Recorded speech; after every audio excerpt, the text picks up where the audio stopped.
Hello everyone, welcome back to my channel. So this video is the part 2. This is the continuation of the full revision video of thermodynamics chapter. So if you want to see the part 1 of this video, I will give its link in the description box. You can go and check out over there. So let's start our part 2 of the video. Okay, so let's start with heat capacity. Now what is heat capacity? It is the amount of heat which is required to raise the temperature of a given mass by unit degree.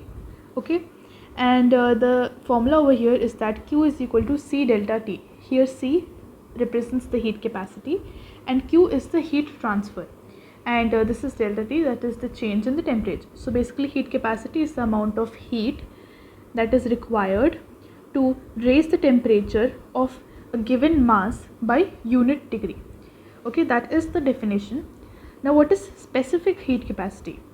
Okay, now this is the quantity of the heat required to raise the temperature of a unit mass of a given substance by 1 degree Celsius. Okay, so in this you're being more specific. You're specifying that by 1 degree Celsius you have to raise that particular temperature of that given unit mass.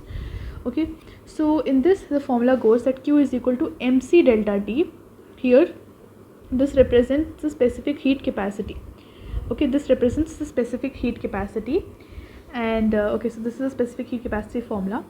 Now let us talk about the relation between Cp and Cv in an ideal gas. So what is the relation between Cp and Cv in an ideal gas? Now this is Q is equal to Cp delta T, and this is at constant pressure, and Qv is equal to Cv delta T. Now this Cp and Cv, what are they? Cp is the specific heat capacity at constant pressure and Cv is the specific heat capacity at constant volume. Okay, now we are going to derive the relation between them. So what happens is that in the previous video I told you that Qv, which is the heat transfer at constant volume, is equal to the change in internal energy, and Qp, that is the heat transfer at constant pressure, is equal to the change in enthalpy. This is two important things which I told you in the previous part 1 of the video. Now you know the formula for delta H, which is equal to delta U plus P delta V. This is the formula. Now over here I wrote that delta H is equal to Qp, so I'm just going to put delta H is equal to as Qp and delta U as Qv and P delta V as it is. Now from the ideal gas equation we know that Pv is equal to nRT. Now if we take P delta V, we can write it as nR delta T, and if we take for 1 mole, okay, if we specify for 1 mole, then this n is going to become 1. So we can just keep it aside and we can write P delta V as R delta T. So that is what I have written here as P delta V, I have written as R delta T, and this Qp and Qv I have substituted this formula as Cp delta T and Cv delta T. And when I take delta T as common and I cancel them on both the sides, the relation comes out to be Cp minus Cv is equal to delta R. That is the specific heat capacity at constant pressure minus that at constant volume is equal to R. R is our universal gas constant, which we had discussed in this gas laws thing, that ideal gas equation is there, no, right? Pv is equal to nRT. So in that R which is there, universal gas constant, that is this one.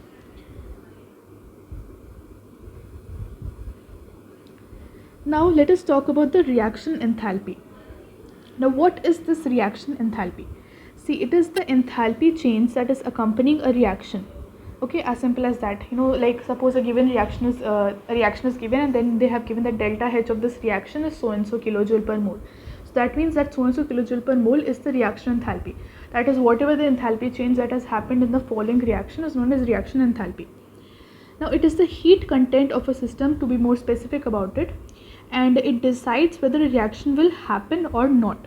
Okay, this reaction enthalpy is going to decide whether a reaction is going to happen or not. Okay, now if you see that this delta HR, okay, this delta H, and then we write it as R in the bottom. That is how we denote reaction enthalpy, and this formula you can say in a way it goes like this, that sum of the enthalpies of the products minus sum of the enthalpies of the reactants. This is how we write as delta HR, that is reaction enthalpy. Now if I denote it like this, delta HR is equal to sigma of AI delta H of products minus B of reactants, and this A and B, they are the stoichiometric coefficient of that particular product or that reactant.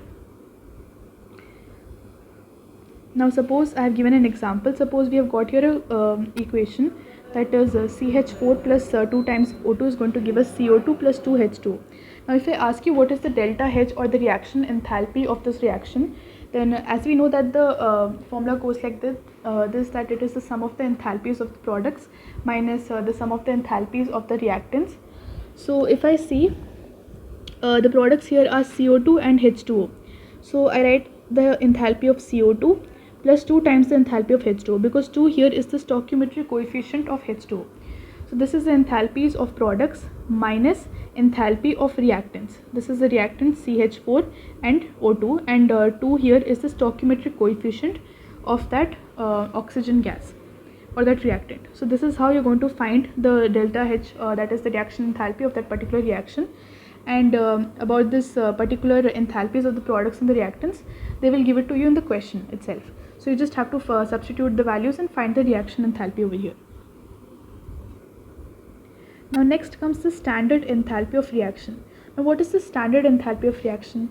It is the enthalpy change for a reaction when all the participating substances are in their particular standard states. Okay, now in thermodynamics, when we talk about standard state, we take the temperature as 298 Kelvin, that is nothing but your around 25 degrees Celsius, and we take the pressure as 1 bar pressure. See, if you see in other chapters, they say that a particular reaction is taking place at STP, okay, that is standard temperature and pressure. Now in that case, you mostly take the temperature at 273 Kelvin. But in thermodynamics, when we say that a particular reaction is taking place at standard states, then we have to take the temperature as 298 Kelvin and not as 273 Kelvin. Okay, now this standard enthalpy of reaction is denoted by delta H, and then you have this symbol over here. So whenever you get the standard state of any enthalpy changes, you have to denote this kind of symbol at the superscript. Now let us talk about the enthalpy change that takes place during phase transformation.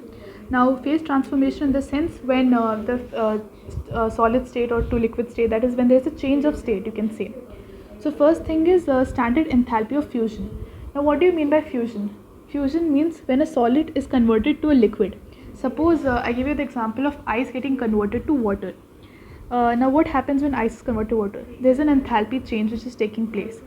That enthalpy change which accompanies the melting of 1 mole of solid substance in its standard state is known as the standard enthalpy of fusion.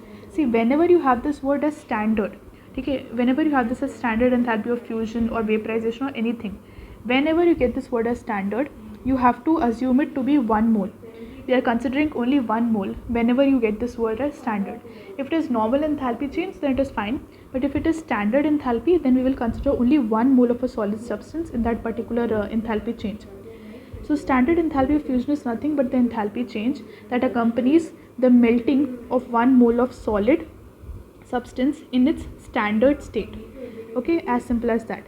And the enthalpy change of this is nothing but delta H. You write FUS, fusion, and this symbol is denoted again. I said you that symbol is going to come wherever you see the standard word. Okay, and this reaction, this delta H, that is of fusion, is always going to be positive. It is going to be endothermic. The reason being that see, whenever an ice melts to water, it is going to take heat. Okay, the heat is going to be absorbed by that ice, and then it is going to turn into water. There will be no release of heat. So this is like an endothermic process. That is, when ice is converted to water, it is an endothermic reaction. So delta H of fusion is an endothermic reaction. It is always going to be positive. Now the standard enthalpy of vaporization. Now what is this vaporization? We know that it is when water gets converted into the water vapors. So similarly, the definition goes like this, that the amount of heat which is required to vaporize, again 1 mole, because we have here standard word. So the amount of heat that is required to vaporize 1 mole of a liquid at standard states. Okay, to vaporize 1 mole of a particular liquid at standard states, because we have got here standard enthalpy of vaporization. And again the symbol goes like this, that delta H VAP, and this is for standard state. And this is again an endothermic reaction, because we are saying here that heat is required. That is, that water will take that particular heat and then it will get converted into water vapor. So it is again an endothermic reaction which the heat is absorbed. So here the delta H of fusion is always going to be, delta H of vaporization, similar to that delta H of fusion, it is always going to be positive. Now what is the standard enthalpy of sublimation? See, we know the process of sublimation is when solid gets converted directly to the vapors. Okay, like ammonium chloride, it gets converted, or the naphthalene balls which you have, they get directly converted to vapors from the solid state. That is the process of sublimation. So what is standard enthalpy of sublimation? Now this is the change in enthalpy which is accompanied when 1 mole of a solid substance, it sublimes at its standard states. Okay, so the definition is similar for all three. So it is a change in enthalpy when 1 mole, because it is in standard state, of a solid substance, it will sublime at a standard state. That is, the solid is going to convert directly into water vapors in its standard state. Okay, sorry, not water vapors, vapors. So the delta H, this is the symbol for sublimation, again standard state sign, and this is also an endothermic process, endothermic reaction, because that particular solid substance is going to absorb heat from the surroundings and then it is going to get vaporized. Okay, so this is also an endothermic reaction, and here the delta H of sublimation is always going to be positive. Now what will be the magnitude of this enthalpy change? Now this can be a 1-mark question which they can ask, that what is going to be the magnitude of this enthalpy change. Now for this you can write that the magnitude basically depends upon the intermolecular attraction. Okay, like suppose you have a solid, so you need to supply more heat for that solid to be converted into liquid, and then for liquid it has less intermolecular force of attraction, so you have to supply comparatively less heat. So like that you can say that the magnitude of a particular enthalpy change, it will depend upon its intermolecular interactions. Okay, so this is the answer. Now what is the standard enthalpy of formation? See, the standard enthalpy of formation is the enthalpy change when 1 mole of a compound is formed from its elements in their reference state. Okay, so when 1 mole of a particular compound is formed from its elements in its reference state in the sense in its most stable state, that is in the particular state when it is found, most occurrence state. Like suppose you have got hydrogen. So hydrogen's most stable state is H2. Like hydrogen will be mostly found in the form of H2 gas, and oxygen will be mostly found in the form of O2 gas. So these are its reference state, or they are the most stable state. So when a particular compound is formed from its constituent elements in their most stable state or in their reference state, that is known as enthalpy of formation. That is, that particular enthalpy change which occurs is known as enthalpy of formation. Okay, and that is denoted by this symbol, and in some places you even call it as standard molar enthalpy of formation. Okay, you call it a standard molar enthalpy of formation, and the reason being that 1 mole of compound is formed over here in this case, so that is why you call it a standard molar enthalpy of formation also sometimes. And this is nothing but, you can say it is a special case of reaction enthalpy. Okay, because in this also reaction is taking place, and then you have some enthalpy change. So this is also a special case of reaction enthalpy only. Now this is like a basic difference I've sorted over here, that what is the basic difference between standard molar enthalpy of formation and standard reaction enthalpy. See, in this case of formation enthalpy, the compounds, they should form from their constituent elements only and not from any other compounds. Like H2O, water, should be formed from its constituent elements like H2 and O2. These are its constituent elements. The water should be formed only from these elements in the reference state, that is in the form of H2 and O2 only should be the reactants. And in case of a reaction enthalpy, this may be formed from its constituent elements, or it may be formed from some other elements, like it can be a byproduct in some other reaction. Okay, it can be formed in between some other reaction, or it can be formed from its respective constituent elements also. That is what is reaction enthalpy. Then in case of formation, 1 mole of a compound should be formed, and in case of reaction enthalpy, it is not necessary that 1 mole of a compound is formed. In this case, 1 mole of a compound is formed, that's why we even call it as molar enthalpy of formation. Now one important thing over here is that by convention we take the standard enthalpy of formation of a particular element in its reference state as 0. See, if I ask you what is the standard enthalpy of formation of H2 gas or O2 gas, then you will say that it is 0. It's because this H2 gas and this O2 gas, they are in their respective reference state, or you can say they are in their most stable state. So when they are in their most stable state, their standard enthalpy of formation is considered to be 0. And this thing is very important when you solve questions. So remember this thing, that the standard enthalpy of formation of a particular element in its reference state or in its most stable state is taken as 0. Suppose I take iron. Iron's most stable state is the solid state. So if you have iron as solid state in a particular reaction, then the standard enthalpy of formation of that iron will be 0. Now, what is a thermochemical equation? See, a balanced chemical equation together with its values and its enthalpy of reaction, that is known as a thermochemical equation. Okay, basically an equation in terms of thermodynamics is known as thermochemical equation. That is, it should have all its stoichiometric coefficient as well as the enthalpy changes happening in that reaction. That is a thermochemical equation. Okay, it should give us full information. Now, the coefficients in a balanced thermochemical equation, they should refer to the number of moles. They never refer to the number of molecules of a reactants and products. This is again an important point. Suppose you have a particular reaction and in that the stoichiometric coefficient is there. Now, when it is a thermochemical reaction, that particular stoichiometric coefficient will refer to the number of moles. Like suppose you have 2H2 plus O2, like that you give it something. So here this 2 will not represent the number of molecules, it will represent the number of moles of H2. Okay, that is 2 moles of H2 are there. So this is one rule of thermochemical equation. Also, the numeric value of this standard enthalpy of reaction, it refers to the number of moles of the substances. Okay, and this unit of this enthalpy of reaction is kilojoule per mole. Okay, that is the unit. Now, what is Hess law of constant heat summation? Now, this is a very important law in terms of examination point of view. Like they can ask you that state Hess law of constant heat summation in exam. They can ask you for 1 mark. So you have to remember the statement, and the statement goes like this, that if a reaction takes place in several steps, then its standard reaction enthalpy is nothing but the sum of the enthalpies of all the intermediate reaction. That is, suppose a reaction is taking place in step, then the final reaction enthalpy will be nothing but all the add all the reaction enthalpies of that steps which takes place to get the final reaction. Okay. Now let us talk about the standard enthalpy types. Now, when we say that we add all the standard enthalpies of all the intermediate reaction, now you may ask that what is the standard enthalpy? So there are different types of standard enthalpy. They can be combustion, atomization and all that.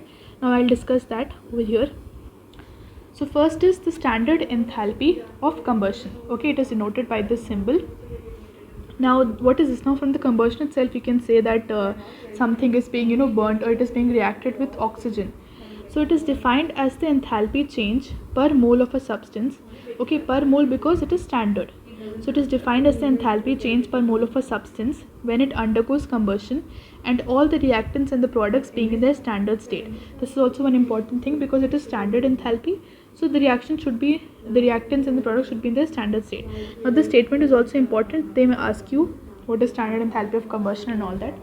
So it is nothing but the enthalpy change per mole of a substance when it undergoes combustion and all the reactants and the products should be in their particular standard state. Now this is an exothermic process because when the combustion takes place, the heat is released. Okay, heat is released in the environment, in the surroundings, so it is an exothermic process.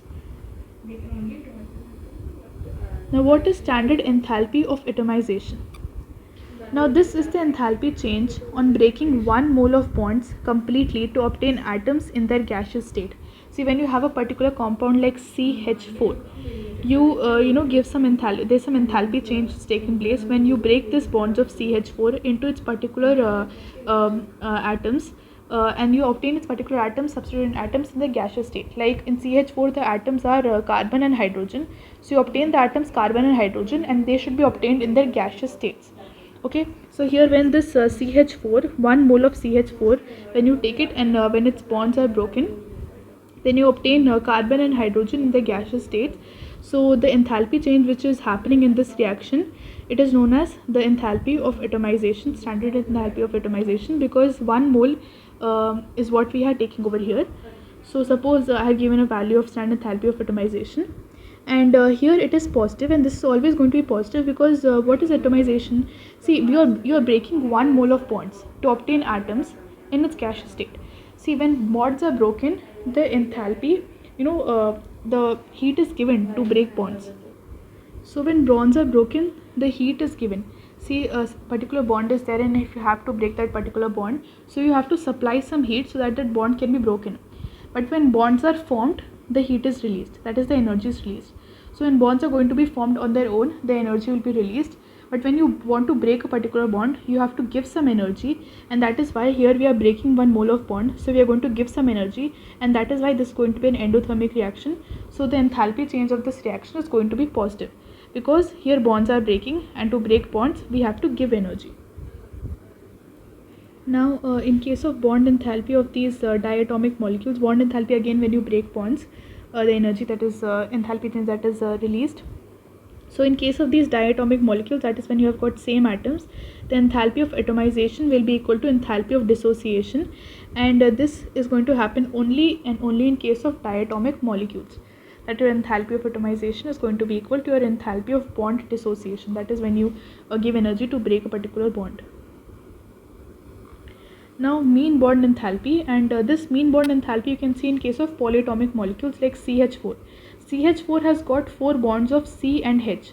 So in this case you give some energy is required to break the 4 CH bonds, and the energy may not be same to break all the CH4 bonds, like you may require different energies to break the different particular CH bonds.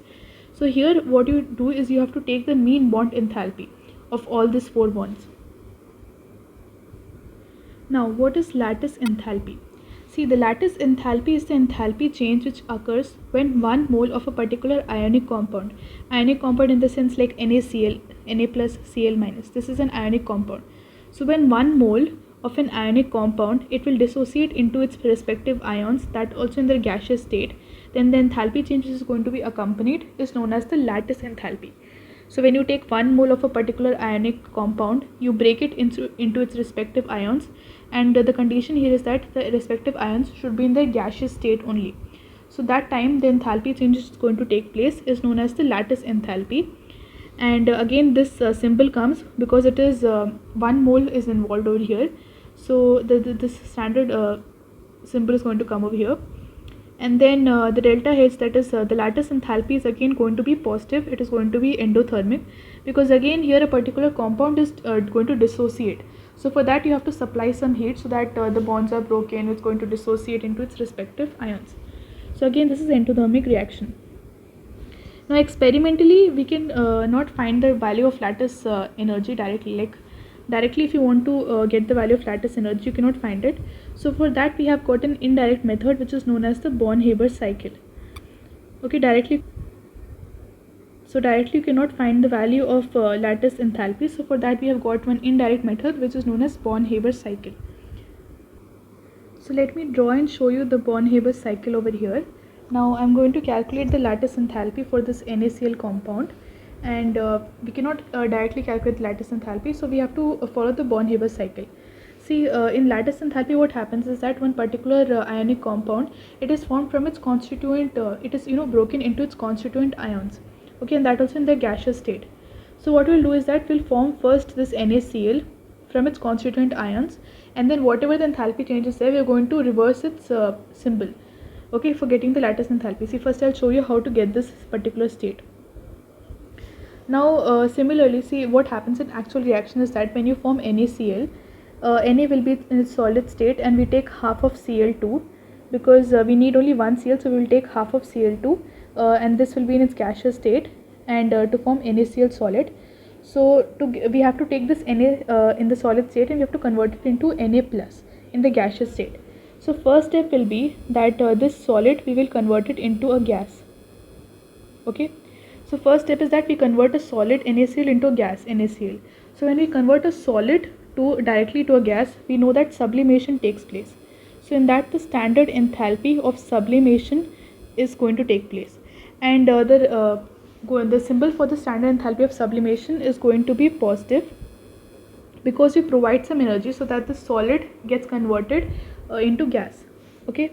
Now this gas has to get converted into this Na plus, okay. Na plus gas has to be converted into this Na plus ion, okay. Now Na plus means it has lost one electron, okay. Now when it has lost one electron means we are going to write here the enthalpy of ionization.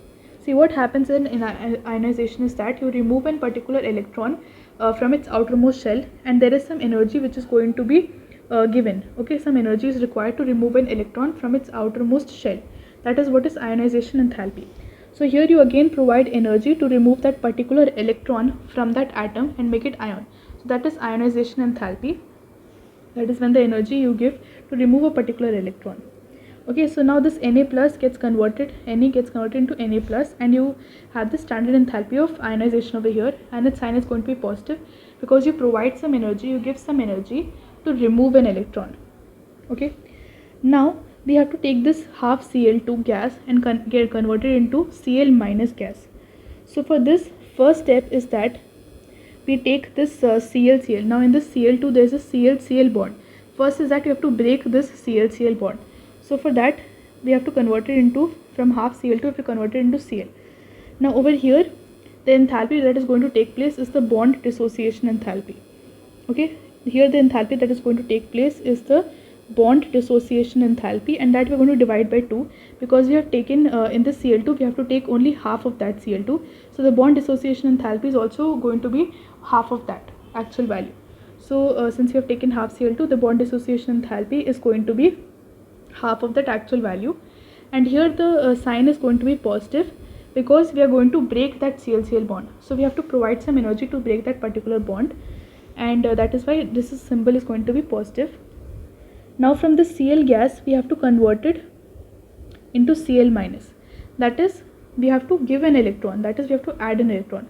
So when we add an electron to a particular atom, some energy is released. See, when we are going to remove an electron, in case of ionization enthalpy, we have to provide some energy. But when we are adding a particular electron, some energy is released. So in that case, the electron gain enthalpy, which is called as over here, the electron gain enthalpy is going to take place because we are going to add an electron, and when we add an electron, an energy is released. So in that time, the electron gain enthalpy, which is in the standard state, is going to be negative because some energy is released when you add a particular electron. Okay, so in that case what happens is when you add a electron to the Cl gas, it becomes Cl minus gas. Okay, so we got them in the standard state. Now when this goes to NaCl, now when you take this and you form NaCl from this, the enthalpy change that is going to be accompanied is known as lattice enthalpy over here. Okay, and in this reaction, that is Na plus in the solid state and half Cl2 gas, which is going to give NaCl, here the enthalpy change that was taking place was enthalpy of formation, because you see 1 mole of its compound is formed from its constituent elements in their reference state, or you can say in their most stable state. That is what was their enthalpy of formation. Okay, and here Cl2 is in its reference state, Na is in its reference state. So that is the standard enthalpy of formation. Now according to Hess law, we said that the standard enthalpy of formation can be will be equal to all the enthalpies of the intermediate reactions.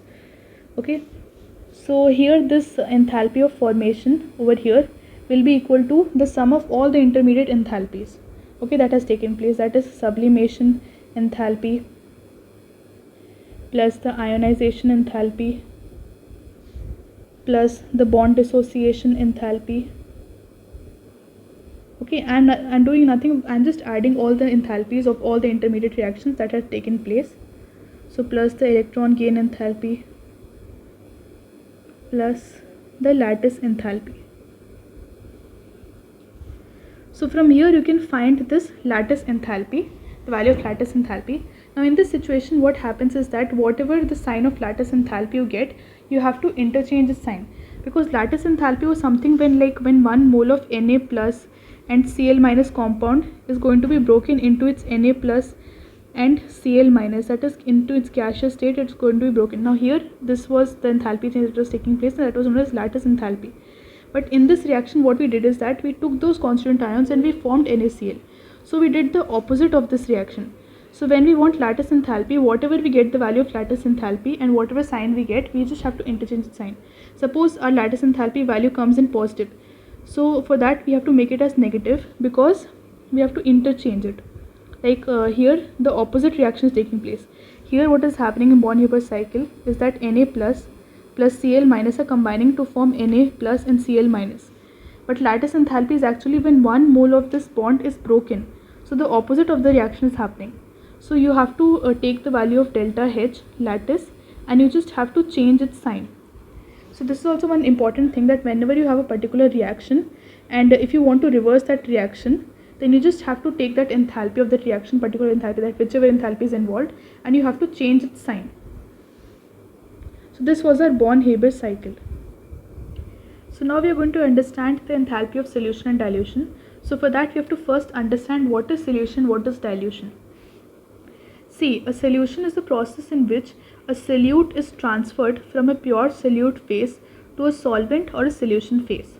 Okay, a solute is transferred from a pure solute phase to either a solvent phase or a solution phase. That is a solution process. In case of dilution, a solvent which is there, it is transferred from a pure solvent phase to a solution phase. Okay, suppose you have got salt water, in that salt is your solute, water is your solvent, and the whole salt solution is your final solution. Okay, now what is this enthalpy of solution and enthalpy of dilution? Now the enthalpy of solution is the enthalpy change when 1 mole of a substance, it dissolves in a specified amount of solvent. Okay, solution is that, see, when you take 1 mole of a particular solvent, 1 mole of a particular substance, and you dissolve it in solvent. Suppose you take 1 mole of salt, okay, that is a substance, and you dissolve it in some amount of water. Water is your solvent over here. Okay, so the enthalpy change which is going to take place over here is known as enthalpy of solution. Okay, like when you're taking 1 mole of a particular substance, suppose you're taking salt, you're dissolving it in solvent. Solvent here is your water.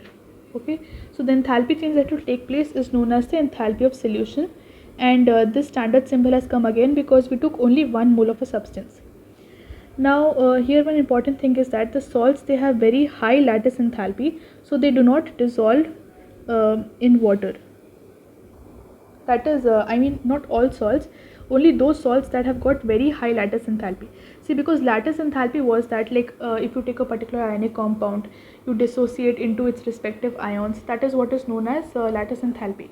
So in case of this enthalpy of solution, what happens is that when you take a particular substance, you put it in water, so that particular substance, ionic substance, is going to get dissociated into its respective ions, and then that ions is going to get mixed with water, and that is what is called as dissolving in water.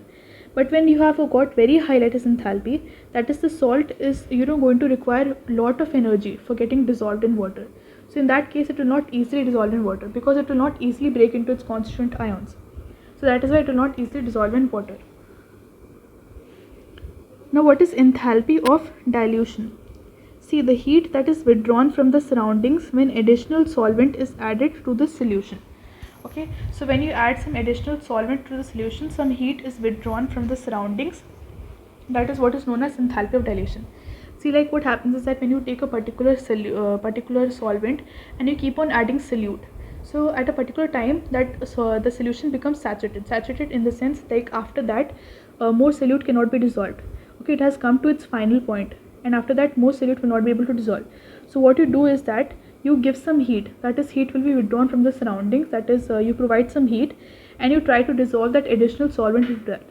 Though it has reached its saturated level, but you still try to dissolve that particular solute in that. So that is known as enthalpy of dilution. Now we will talk about spontaneity.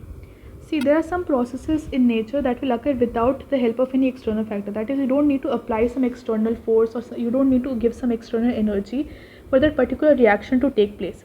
It will take place on its own. So a spontaneous process, you can say it is an irreversible process, and it may be reversed only by some external agency. Okay, so in short, it is an irreversible process and it may be reversed only by using some external agency. Now what is entropy? See, entropy is a measure of the degree of randomness or the disorder in the system. Okay, how much the randomness or the disorder is there in the system, it is known as the entropy. Like suppose in case of solid, its entropy is going to be least, and in case of gas, its entropy is going to be maximum. Because the randomness, that is, when you see in case of gas, the gas atoms or the gas atoms, they have very less intermolecular space. Okay, they move freely, so there is more randomness in that gas. So there is more randomness, so it will have maximum entropy. But in case of solid, you see that it is more of ordered. Okay, it is not in disorder. All of them molecules are tightly packed, and it is in order. Okay, so entropy is all about disorder. Gas has more disorder, like this. So it has got more disorder, so it is more randomness, so maximum entropy will be there. In case of solid, it will have least entropy because it has got least randomness. There is more of order in that. Now this entropy is a state function, that is, it will depend upon the state of that particular system, not how that particular state has been achieved. That is, it will not depend upon the path, it will only depend upon the final state. Okay, and if you talk about the symbol, you denote entropy with S and change in entropy with delta S. Now this change in entropy is directly proportional to Q, that is the heat which is given to that system, and it is inversely proportional to the temperature of that particular system. So with these two factors we get the what you call as the formula of entropy, that is the change in entropy is equal to Q upon T. Q here is the heat that is given to the system, that is the heat which is added to the system, and T is the temperature of that particular system. So this is also one of the important formula which you have to remember. Now for the reversible processes, your change in entropy of the whole universe is going to be 0, and for the irreversible processes, the change in entropy of the whole universe is going to be greater than 0. Okay, because in reversible process it is going to take infinite time. So your change in entropy of universe is going to be 0, and in case of irreversible processes it is going to be greater than 0, and it will go on until it reaches its maximum value, so it will be greater than 0. That is in case of irreversible processes. Now let us talk about Gibbs free energy and spontaneity. Now this Gibbs energy or the Gibbs function is denoted by the letter G, and the formula here, this is also an important formula, that of Gibbs free energy, that change in the Gibbs free energy is equal to delta H minus T delta S. Delta H here is the enthalpy change. Now this Gibbs free energy, this Gibbs energy is going to give us, gives us criteria for the spontaneity at a constant pressure and temperature. Okay, now if delta G is less than 0, that means the process is going to be spontaneous, that is it will take place. But if delta G is greater than 0, that means the process is non-spontaneous. Okay, so if delta G is less than 0, then that means the process is spontaneous, that is the process is going to take place. If delta G is greater than 0, that means the process is non-spontaneous, which means that the process will not take place. So now we have come to the last part of our chapter, that is the second and the third law of thermodynamics. Now what is the second law states that in exothermic reaction, the heat is released by the reaction, it increases the disorder of the surroundings, and the overall entropy change becomes positive, which makes the reaction spontaneous. See, what happens basically in second law is that it states that, see, in case of exothermic reaction we know heat is released. Okay, in case of exothermic reaction we know that heat, it is released to the surroundings. Okay, it is released in the surroundings.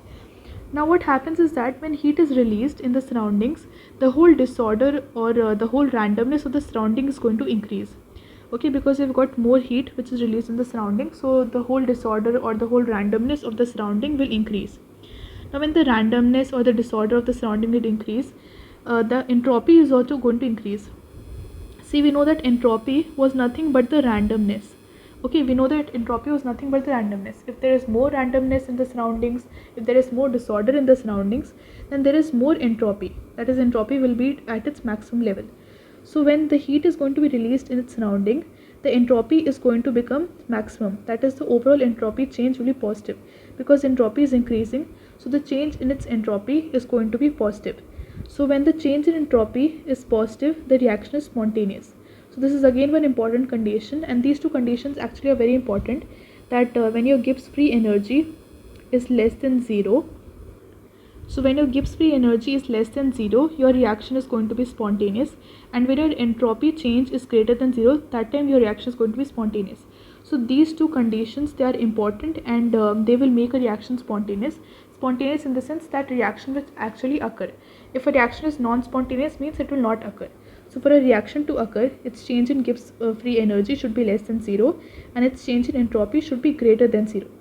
Okay, so these two conditions are important. Now what is the third law of thermodynamics? See, it states that the entropy of any pure crystalline substance approaches 0 as the temperature approaches absolute 0 or 0 Kelvin. Okay, so as soon as the temperature will approach 0 Kelvin, okay, at that time what will happen is that the entropy, that is the randomness or the disorder of a pure crystalline substance, will also approach 0. So that is what is our third law of thermodynamics. Now these are some important conditions which you should know for solving the questions. That is when your entropy is greater than 0 and when your Gibbs free energy is less than 0, then your reaction will be spontaneous. Now when your entropy is greater than 0 and when your enthalpy change is less than 0, at that time your reaction is going to be spontaneous, and this will be always spontaneous. Okay, in all situations, that is when the temperature is greater than less than, that is in all situations of temperature, it will be spontaneous, and this will happen only when your entropy is greater than 0 and your enthalpy is less than 0. Now when you take the reverse of this, that is when your entropy becomes less than 0 and your enthalpy becomes greater than 0, that is the reverse of this situation. That in that situation it will never be spontaneous, but if you reverse this, it will become spontaneous. So this is just the opposite of the previous situation, but in this situation it will become non-spontaneous, but if you reverse this equation, it will become spontaneous. Now when both your entropy and your enthalpy are greater than 0, then in that case the reaction is going to be spontaneous only at high temperature, and if you have low temperature, then it will become non-spontaneous.